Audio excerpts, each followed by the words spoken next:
Mutual fund हा सध्याच्या जगातला अत्यंत नावाजलेला गुंतवणुकीचा प्रकार आहे.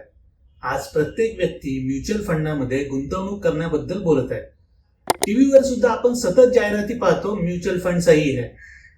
आता म्युच्युअल फंड घ्यायचे तर पक्के झाले आहे, पण नक्की कोणता निवडावा? कारण मार्केटमध्ये तर अक्षरशः ढीगभर म्युच्युअल फंड उपलब्ध आहे. तर मग आज पाहूया अगदी सोप्या भाषेत आणि बाय राईट मार्गदर्शक तत्वांनी योग्य म्युच्युअल फंड कसा निवडावा. आपण चित्तोडगड वेबसाईटच्या म्युच्युअल फंड सेक्शन मध्ये जाऊन फंड कसा अभ्यासायचा ते पाहणार आहोत. पण लक्षात ठेवा, कोणत्याही साईटवर याच पद्धतीने म्युच्युअल फंडाचा अभ्यास करू शकता किंवा या साईटवर माहिती तपासा आणि जिथे तुमचे अकाउंट असेल तिथे जाऊन तुमच्या रिस्क क्षमतेनुसार इन्व्हेस्ट करा. जर तुम्हाला म्युच्युअल फंड समजून घ्यायला किंवा प्रोसेसमध्ये काही मदत लागत असेल तर तुम्ही शैक्षणिक मार्गदर्शनासाठी मला कॉन्टॅक्ट करू शकता. तुम्ही व्हिडिओच्या कमेंटमध्ये विचारू शकता किंवा अधिक माहितीसाठी byrightmarathi@gmail.com या ईमेलवर मला संपर्क करू शकता. चला तर मग आता पाहूया स्वतःसाठी योग्य म्युच्युअल फंड निवडताना काय पहा. म्युच्युअल फंड सेक्शन मध्ये आल्यावर तुम्ही एक्सप्लोर ऑल म्युच्युअल फंड मध्ये जा. तिथे तुम्हाला हजारो म्युच्युअल फंड दिसतील. आता आपण एक एक फिल्टर लावून ही संख्या कमी करूया, जेणेकरून सिलेक्शन करायला सोपे होईल. पहिला फिल्टर आहे कॅटेगरीज म्हणजेच वर्गवारी.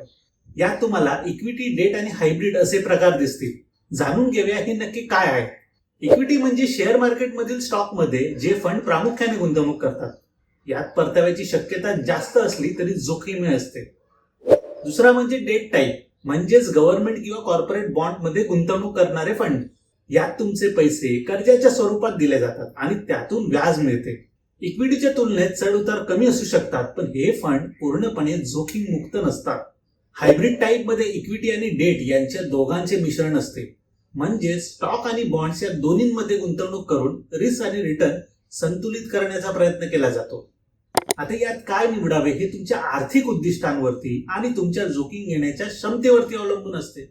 पण जर तुम्ही दीर्घकाळासाठी गुंतवणूक करत असाल तर ऐतिहासिकरित्या इक्विटीमध्ये चांगल्या वाढीची शक्यता असते. अन्यथा या दोघांचे मिश्रण असलेले हायब्रिड पर्यायही तुम्ही अभ्यासू शकता. आता आपण अभ्यासासाठी इक्विटी निवडूया. यात लार्ज कॅप, मिड कॅप आणि स्मॉल कॅप असे प्रकार दिसतात. हे प्रकार नक्की काय आहेत यासाठी एक माझा वेगळा व्हिडिओ आहे, तो तुम्ही वर दिलेल्या लिंकवर पाहू शकता. थोडक्यात सांगायचे झाले तर लार्ज कॅप कंपन्या स्थिर मानल्या जातात, तर स्मॉल कॅप मध्ये वाढीची संधी जास्त असली तरी जोखीमही खूप जास्त असते. फ्लेक्झी कॅप मध्ये फंड मॅनेजरला परिस्थितीनुसार कोणत्याही कॅप मध्ये बदल करण्याचे स्वातंत्र्य असते. थीमॅटिक फंड मध्ये एखाद्या ठराविक सेक्टरवर गुंतवणूक केली जाते, जसे बँकिंग, IT, फार्मा किंवा कन्झ्युमर.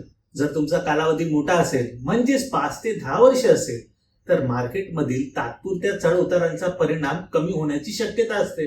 अशावेळी मिड कॅप किंवा लार्ज आणि मिड कॅप हे संतुलित पर्याय म्हणून अभ्यासले जाऊ शकतात. मात्र लक्षात ठेवा, मागील परतावा भविष्यात मिळेलच याची शाश्वती नसते. पुढचा फिल्टर आहे रेटिंग्स.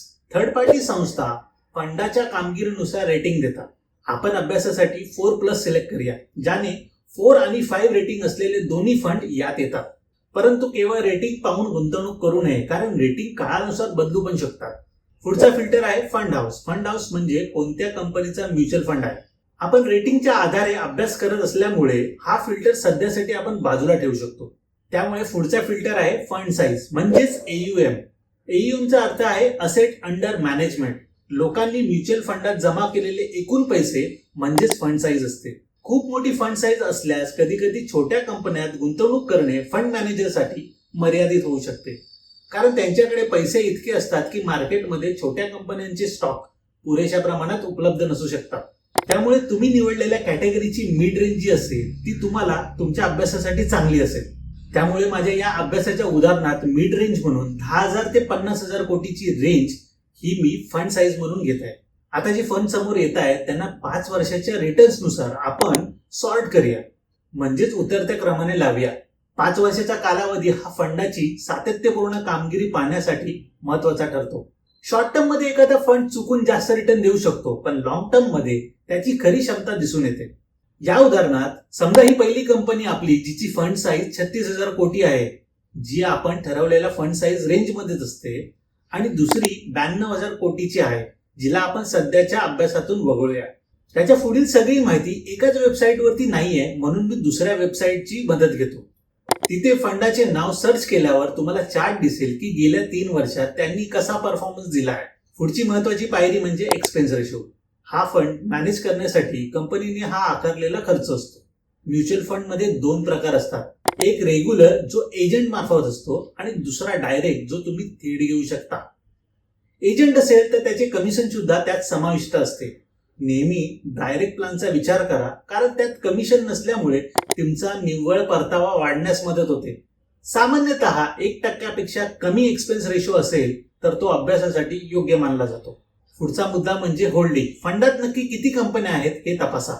काही फंड कमी स्टॉक्समध्ये गुंतवणूक करतात तर काही खूप जास्त कंपन्यांमध्ये पैसे विभागतात.